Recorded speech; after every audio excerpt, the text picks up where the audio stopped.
So Anyone is the new book. Despite its self-effacing title, Anyone is not just any first book of poems. Its author has already placed a remarkable assortment of poetry, lyric essays, and critical reviews in venues such as Poetry Magazine, the Threepenny Review, the Harvard Divinity Bulletin, the Kenyon Review, and many other far-reaching periodicals. He has published a chapbook, Consent, through Press Wafer in 2012, and a well-regarded translation / adaptation. I don't know, what's the right word for it? Yeah, adaptation. Adaptation, let's go with that. Of Virgil's eclogues, titled Rude Woods, which is out through the Song Cave in 2014. He was the recipient of Poetry Northwest's Theodore Refke Prize in 2013, and of a Ruth Lilly Fellowship in 2010, which is awarded by the Poetry Foundation to young poets of greatest promise who are between the ages of 21 and 31.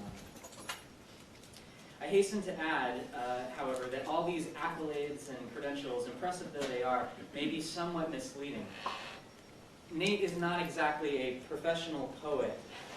If that phrase conjures in your mind some image of someone who maybe approaches life merely as fuel for the fires of art, someone who seeks to arrest and transform the world into verse for the sake of some abstract notion of beauty or some more concrete personal advancement, someone enamored with angst, irony, and drama, that's not Nate. Although he did just tell me on the way up here he once got a speeding ticket because he was scribbling a poem on the highway in his Prius,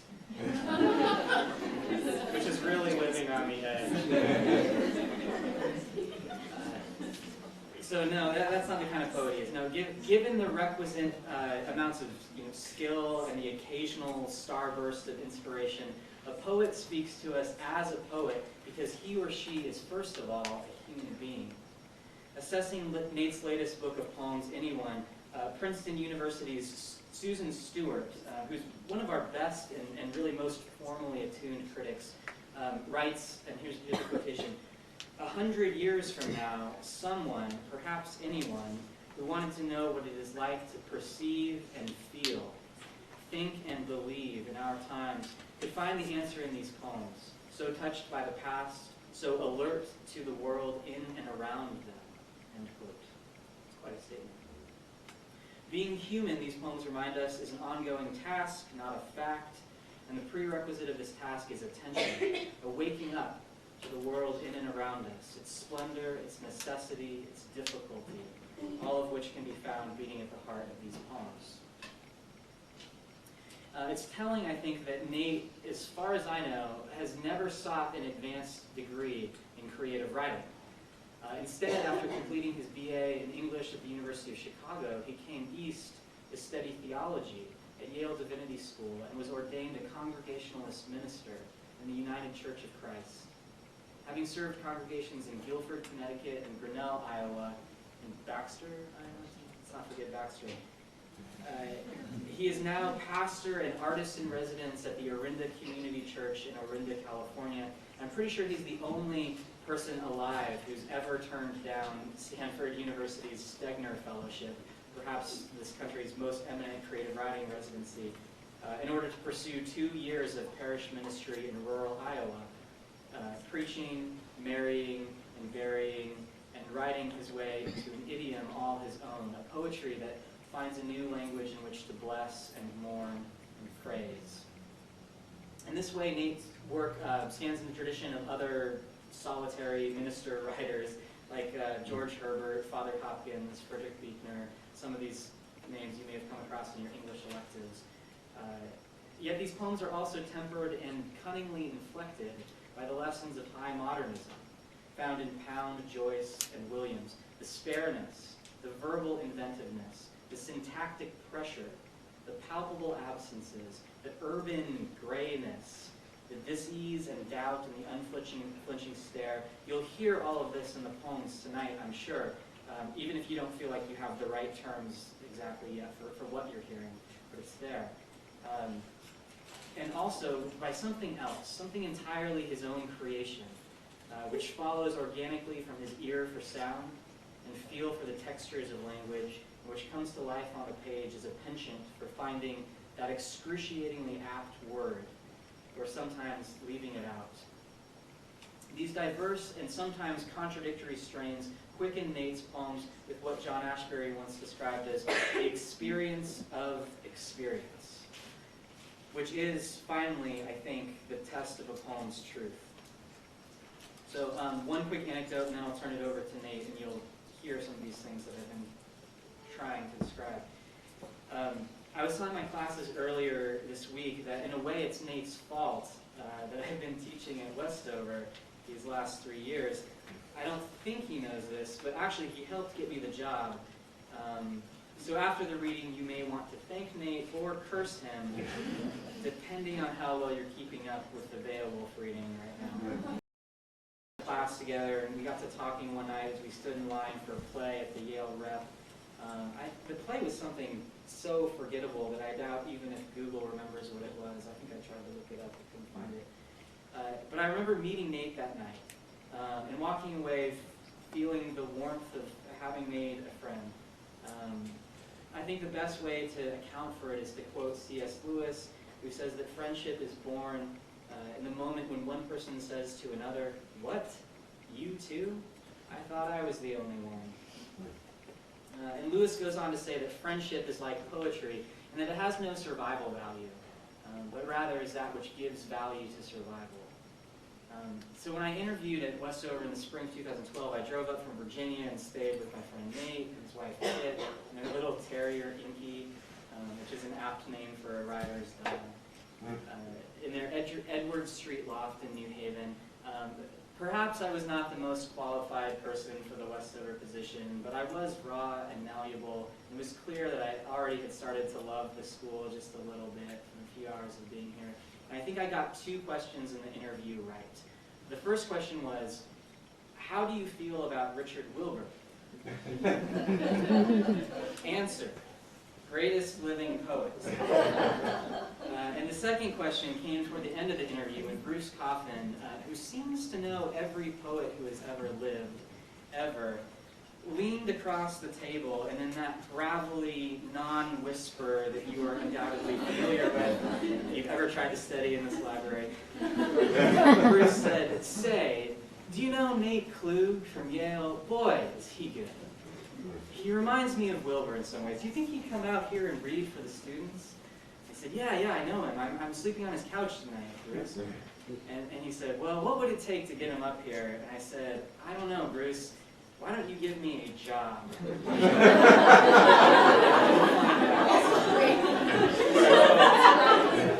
So thanks, Nate. I got the job, and now here finally is Nate Klug.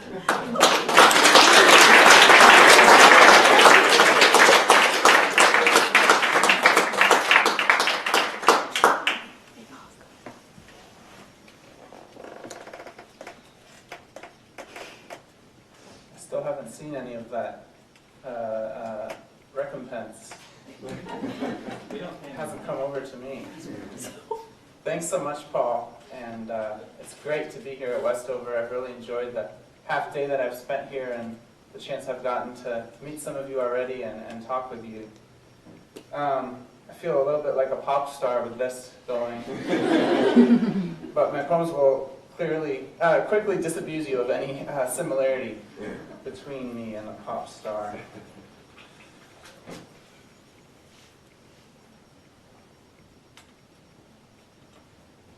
As Paul mentioned, I just moved, my wife and I just moved to California, and I've never lived in a place like that before, and lots of good things about it, of course, but one thing I'm already missing is the seasons and the changes in seasons. And so I wanted to start with this poem. It's in 2 sections, and it's called Lost Seasons.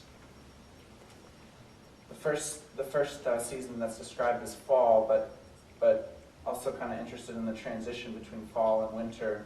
And the second one is the end of winter, which we might have thought was over, but it was pretty cold today. Lost Seasons. 1. Squared into neat fires edging the lawn, maple leaves scatter at the first swell of storm. Pile tops, like tile roofs, lifted, assumed, into one brief, funneling garland of seed that lurches above the pavement. Tomorrow, a fretwork of muddy leaf prints, new birds crowding the dark. 2. Streaked red by wood chips and stacked contiguous either side of the curb like model mountain ranges, or near a drain grate islanded in a stubborn, clinging scarp. Driveway gravel, duff, 2 months of doggy marks, pressed together until the ridges glitter with a peeling spray paint sheen, dry as styrofoam. Too brittle now to melt, they'll wait, nearer air each day, then disappear, one warm and sudden rain.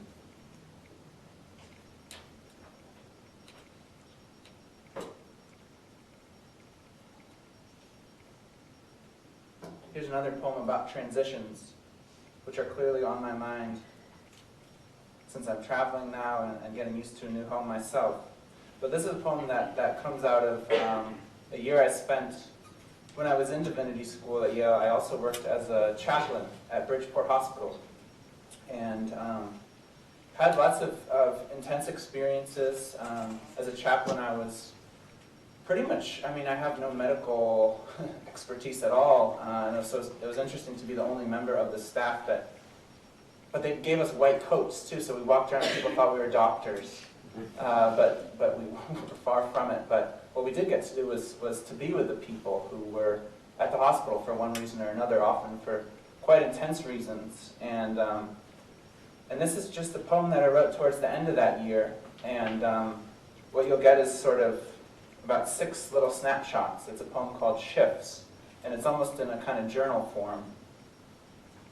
So each one is a little snapshot or a memory that I have of my time there. Shifts. Bridgeport Hospital. Glassed in behind the grill station's steam, she chops and shovels the daily specials, calling each woman mommy, each man baby. 20-year-old, shot in stomach, arrived dead on gurney 1:16 a.m. The shrinking, immaculate room, and one at his chest who kept pushing, pushing as if knocking, awaiting breath or the right time to quit. Irish blessings on the new balloons at Jazzman's Cafe, cards for every sort of accident and holiday, 43 to 42, 68 degrees. What are you, having a baby?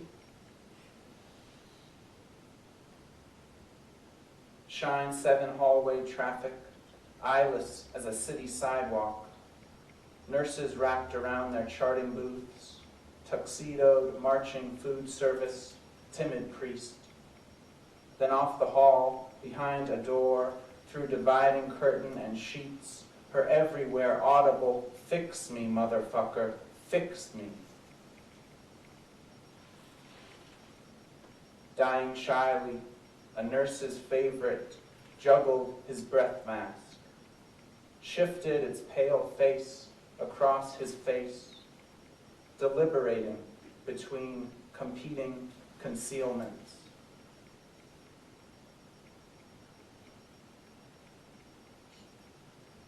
Swiping in, a nurse named Dave turns his baseball cap around.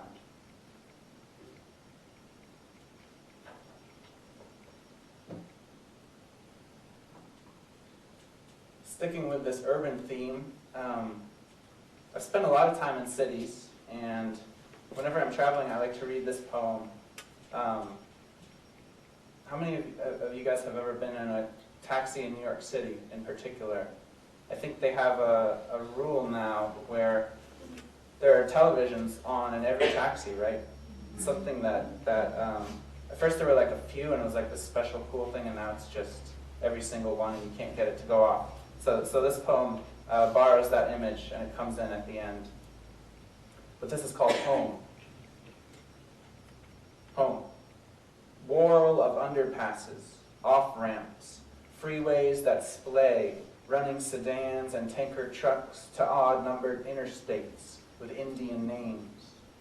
Everything aiming at everything, and just missing, in eternal roar and return, sky fixed with the rickety circuitry of an old roller coaster park when we break out of the airport tunnel. Ascension, assimilation, even the wish in the back of a cab not to think comes with its own moving pictures and music.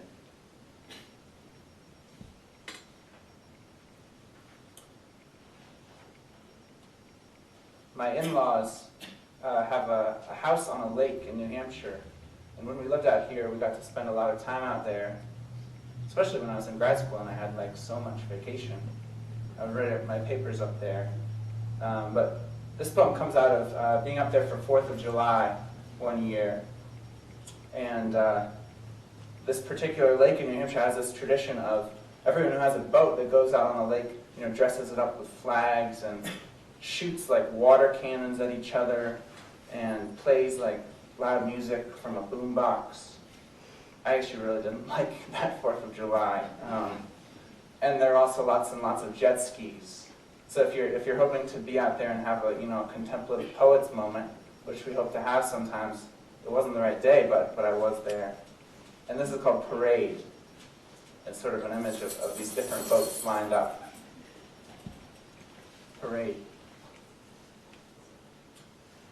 As with this jet ski family, braiding the lake with bigger and bigger shocks, until the one car-sized one cuts his engine, and following him for an instant, they all coast through silences of self-made rain. How much violence is required now to carve out of the general, livable quiet independence?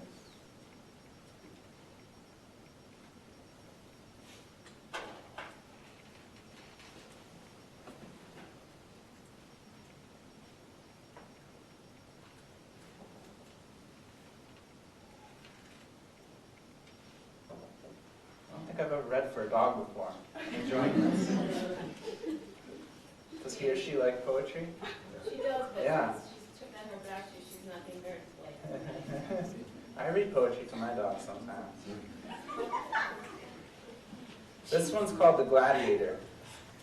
And again, sticking in New England, when we lived in New Haven, we had all these characters in the neighborhood. And this is a poem. I became fascinated with this one guy who lived a few blocks from me, and we would go out for walks with the dog, and I would always notice him outside. And he lived right across the street from this bar. So this is a poem sort of about masculinity, which is a funny thing to talk about at a girls' school, but maybe a good thing to talk about. And it sort of sets up this contrast between two kinds of masculinity. And it's called The Gladiator. His mirrored sunglasses, a kind of silence. His silence, its own impermeable pride. Croquet stakes double the yard where he works. Campfire scars of small gardens gone wrong. Between his mother's shed and the sidewalk fence lies the circle of dead grass he stalks every afternoon, gazing up and around as if freshly hurled onto the sand of Jerome's Colosseum. He first selects a sawed-off golf club from their wooden stand, wrapping it behind his rippling shoulders. Then, as the sitar music picks up from his boom box, charms the metal stick down one arm like a rigid snake. Slow swoops towards Warrior 2, tame whatever rage he might have transferred onto his instrument, or it to him. Across the street, the side door of the Contoy's Tavern jiggers finally open onto fall cold. Half-time, the Jets game already out of hand. Propped against the brick, led back to themselves again, the regulars try not to stare through their smoke, their low lack of talk, scuffing falling butt ends like moths as the gladiator stiffens, thrown from his obscurity, then whirls, club head flashing, and lunges again.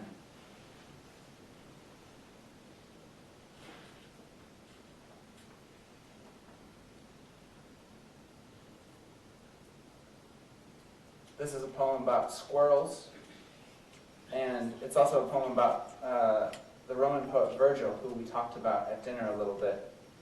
I was reading Virgil really intensely for a while when I lived in New Haven, and what I love most about him is the kind of psychology that he puts into his poetry. I've never been so drawn to plot, but you have this long epic poem and you get these glimpses of the characters in their different situations. And I think he was a brilliant poet of kind of moods and the different mood swings that we go through. So I was walking around thinking about that and then started looking at all the squirrels in our neighborhood. Squirrels. Something blurred, warmed in the eye's corner, like wood smoke becoming tears. But when you turned to look, the stoop was still. The pumpkin and tacky mum pot wouldn't talk. Just a rattle at the gutter and a sense of curtains somewhere pulled.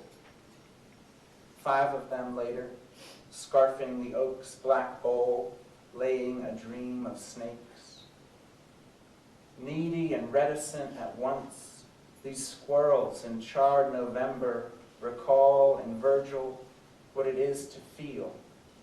Moods, half-moods, swarming, then darting loose. Obscure hunches that refuse to speak, but still expect in some flash of luck to be revealed. The less you try to notice them, the more they will know of you.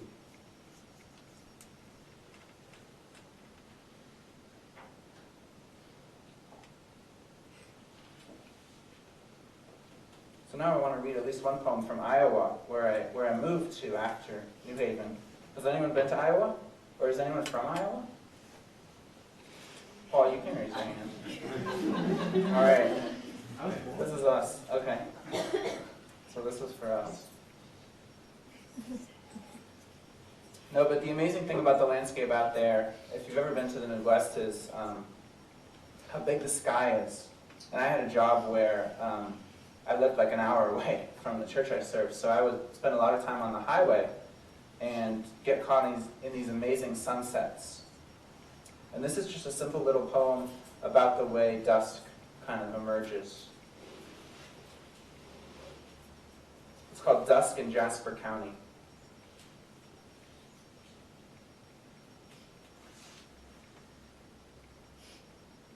Silos and the animals slowing, almost stumbling among their shadows. Hills fuzzed with a concentration of mist, so pale it cannot be darkness, then it is, as I-80 blinks and unfolds, dumbly as a sea road, or certain sleeplessness, blank, cracked ceiling, staring back at your desire, sick for several lives, and each at once.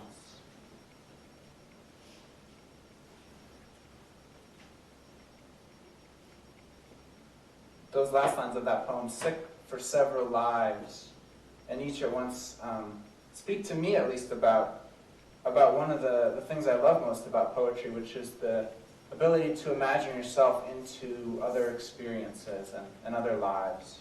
And we talked a little bit about persona poems, and I guess I don't know if this is a persona poem, but it's a translation I made, and it certainly, to me, gives me access to a really different experience.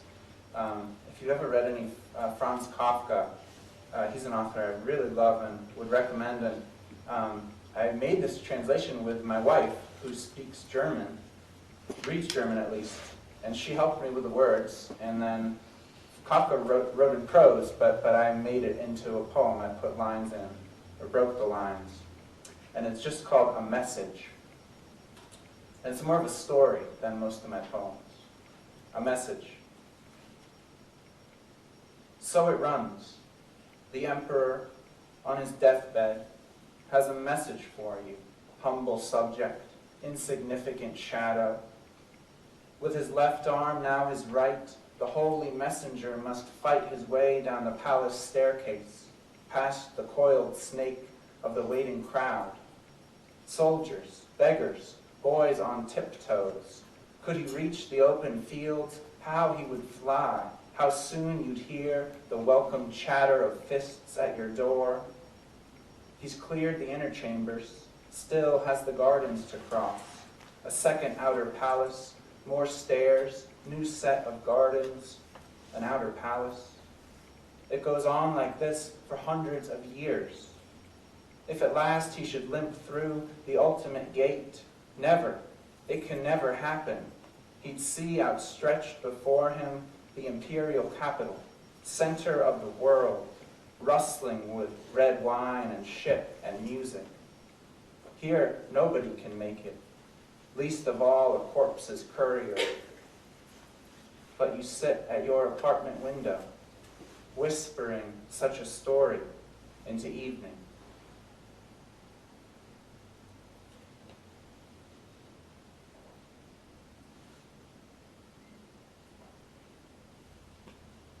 Translation is a really important part of my poetic practice, and I'm always looking for new poems to translate and to come across. And once when I was down in the stacks during graduate school, I saw this book that the title just jumped out at me, and it turned out to be this book of poems by a 16th century French Protestant minister. And this is something that like only I would be interested in. And nobody else had translated him. His name's Antoine de Changeux. And so I did a few, and was at first, like we were talking about at dinner, was at first really excited about them, thought they were awesome. But I really only like one, and only one made it into the book. But he called all his poems octanaires on the world's vanity and inconstancy. It's a pretty uplifting title. Octanaire. When the sky's dark face catches his eye again, let memory write of a darkness beyond this. Days self-blinded, nights of searching untaught, thinking his own thought, light.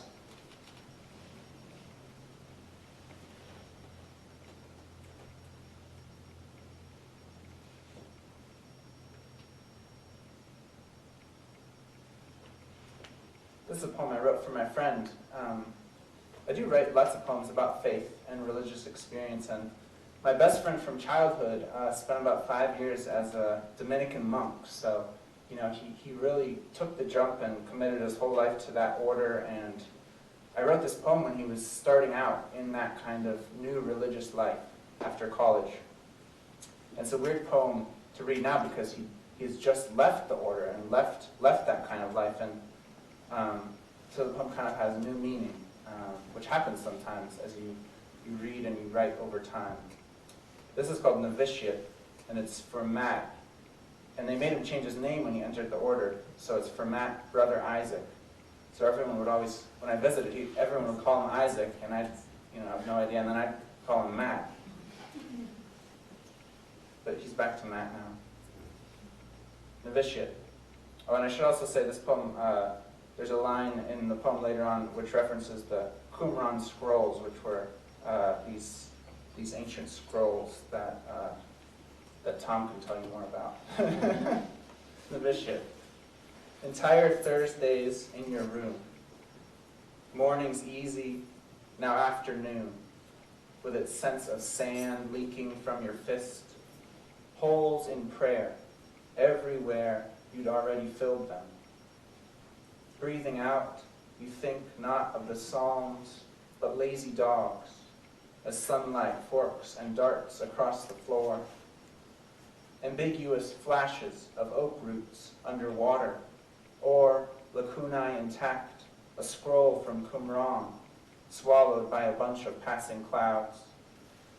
A superior knocks at 4, speaks the sound of someone else's name, leaves a small meal by the door.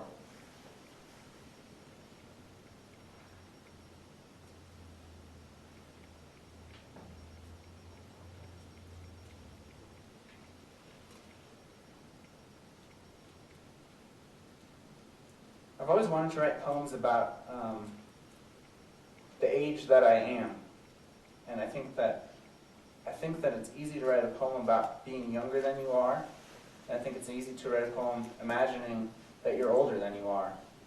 And I haven't succeeded many times, I don't think, but this is one that I did write when I was in a place in my life when the person I loved and I had to make some hard decisions about where we were going to end up and what we were going to do. And it's kind of about, just about the difficulty of that, kind of no matter how old you are. But it's called 20-something. 20-something. Detach from happiness, its myth of choice. And still, out of some hole in the will, choice clambers back, shies near, insinuates itself between us, like a damaged animal, mouth wide, expecting equally to be fed or struck.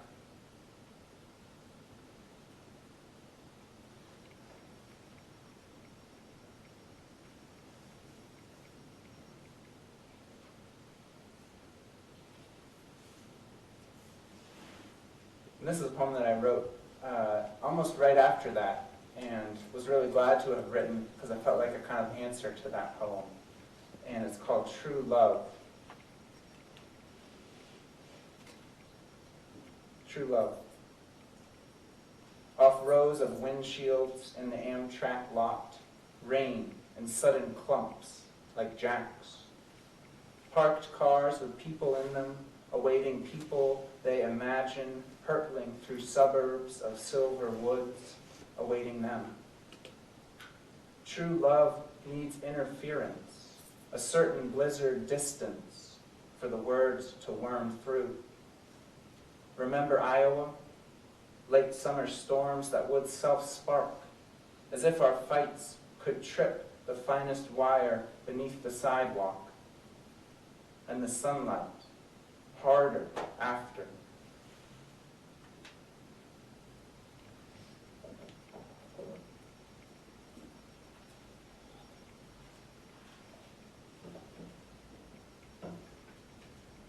You all have been a really great audience. I'm going to conclude with this poem, which is the title poem in the book. I was looking for a title for this book for a long time, and so this poem, I wrote it towards the end of collecting the book, and it felt like such a gift because the title of the poem I quickly knew was going to be the title of the book. And, you know, some people, you tell the title of a book to some people and you kind of look for their reactions. And this, you know, anyone is sort of a boring word, and so, you know, people's reactions are always kind of funny, but to me it's a simple word, but it gets at two things that I love poetry for.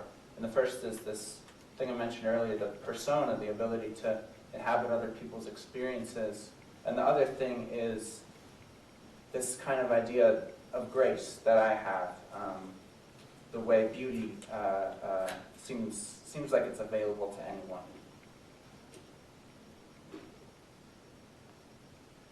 Anyone. Though severed from their source, fireflies at the edge of the yard retain lightning silence. The way one flash can confound distance, turning the roadside corn stalks white for a garish moment, while I-80's night trucks punch past, bearing John 3:16 and Tyson. Tonight, from a stranger's porch, we watch the tiny orbs form from sifting dark, flittings so regular they felt elemental, one part with the air, as though it were our eyes that flickered, eventually gave out.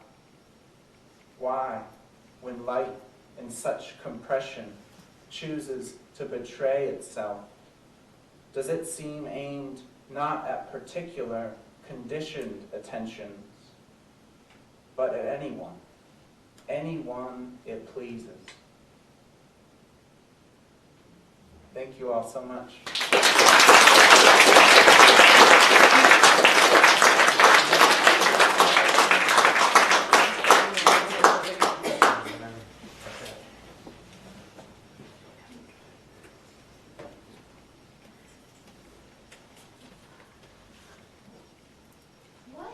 What draws you to a poem? Like when you read one, what catches your eye, makes you really like it? That's a great question. It usually takes me a while to figure out.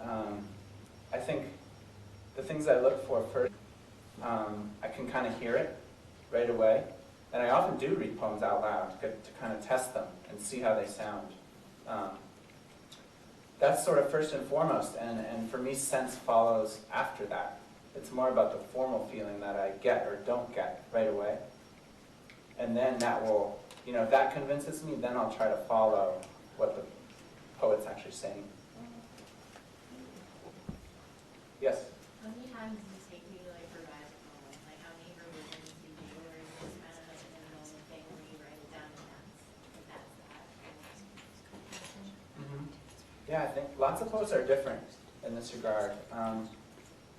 I tend to, when I have something that I know is pretty good, I keep it. But for me, that doesn't happen very often. So for me, it's more like waiting around for a long time. But I am trying to get better at revising. And you guys may have noticed most of the poems I read here are quite short. And so my next book, or hopefully whatever I'm doing next, I'm working on writing longer poems. And those, for me, require more revision. Just because there's more going on. But for me, revising is always about making things shorter. Cutting whenever possible. So lots of the stuff I read tonight was originally much longer. And then, it ends up to be like 8 lines. Yeah. Yeah, I saw your hand and then. I'm just curious, in what way has your background in divinity influenced your poetry through the years, and how has it changed as you matured and grown a little wiser spiritually?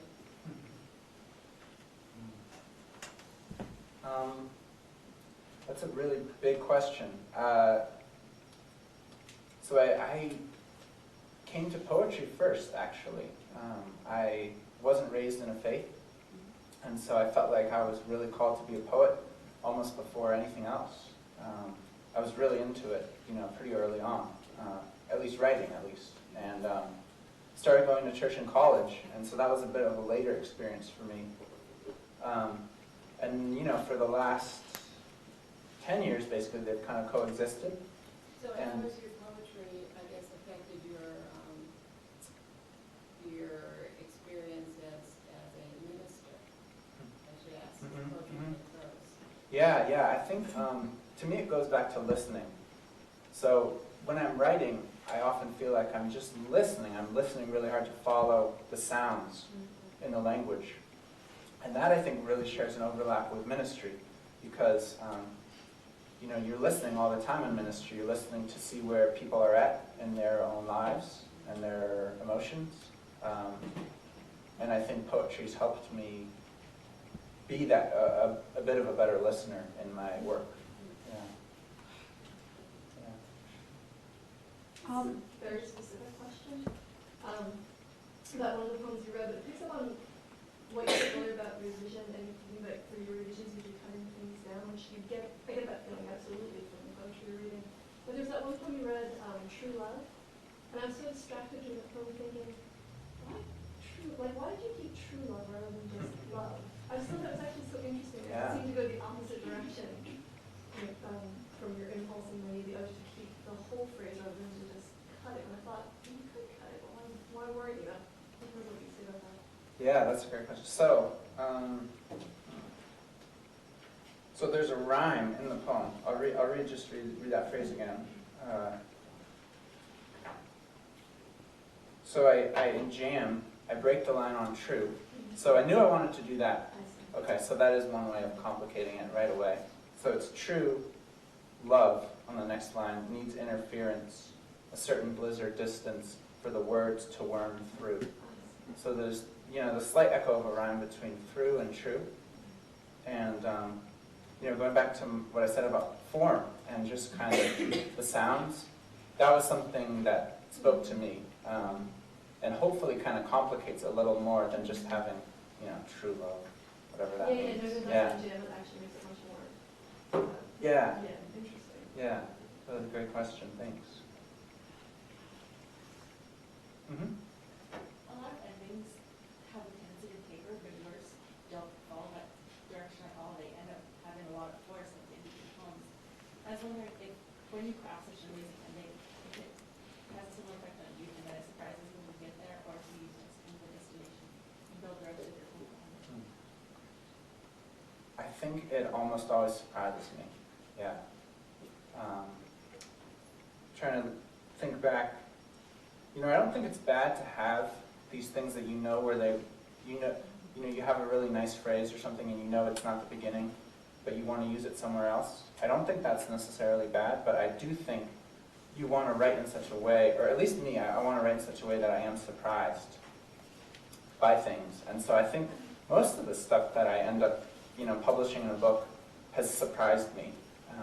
An ending has turned out, even a sentence has turned out in a way that I wouldn't have expected it to do. So usually it is that kind of surprise, yeah. Robert Frost says, no surprise for the writer, no surprise for the reader. And,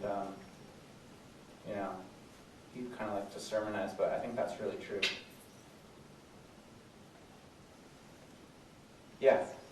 I'm not sure if you have an answer for this, but I'm kind of curious. Is there any particular reason that you turned down the Stanford Fellowship?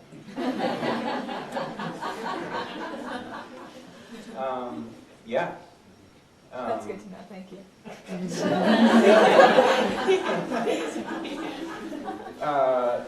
At the end of graduate school, my wife Kitten had applied to a bunch of different things, and she got a job in Des Moines, in Iowa.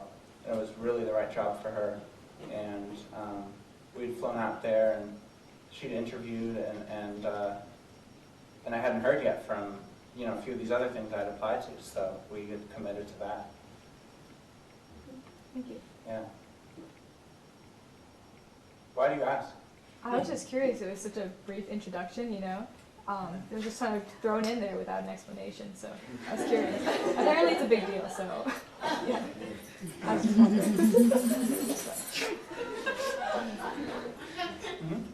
How do you like to start poems? Do you like to do kind of, I saw something, I think that's great, imagery, I want to, put that down in words, or do you have an idea of how you want your poem to, way you want it to portray and end? How do you start a poem? Yeah, how do I get into it? Yeah. Usually it's a string of sounds. So even before that, there can be some experience that I've had. A few of these poems, like the True Love poem, there's an image of thunderstorms or thunderstorms or weather. So it can be something I've seen, but that's not quite a poem yet. It's just an experience. And then for me to know I have something, it's really like a string of sounds, like something where it feels like language is breaking open in a new way. And often I'll follow that without knowing what I want to say yet. And that's, I think, been a real key for me, is to just follow that and worry about what I want to say a little later on. Mm-hmm. What is the longest amount of time you spent writing a poem? Well, that Kafka translation I read, Kit and I worked on that in college, and then I kind of left it alone for a few years, went back to it, and it's been like 7 or 8 years. So, not that I was thinking about it every day at all, but that's a great thing I think about poems in particular. They're short enough that you can put them away for a while and come back to it pretty quickly. and get back into it. So that'd probably be the longest poem that, I've kept going on. But, then I have like a whole folder of kind of abandoned poems that I'm still working with. So it's always ongoing. What do you like about Kafka? Like, how has he inspired you? Or like... I definitely don't know all his work, but this poem came out of a book called Paradoxes and Parables, and he has a real strong sense of paradox, and kind of, even in a short piece, holding things in tension. And for me, that goes back to my interest in theology and faith, because I feel like theology is kind of the only, discourse that holds things in such tension and is comfortable with paradox. Maybe literature too. But Kafka is definitely a master of that. Speaking of that, could you read Milton's God? Yeah. That's just a short one. So this is a poem that makes use of a phrase from Paradise Lost, where God is described by Milton as being dark with excessive bright. So bright and so dazzling that it's actually dark. Milton's God. Where I-95 meets the pike, a ponderous thunderhead flowered, stewed a minute, then flipped like a flash card, tattered edges crinkling in, linings so dark with excessive bright that standing, waiting at the overpass edge, the onlooker couldn't decide until the end, or even then, what was revealed and what had been hidden.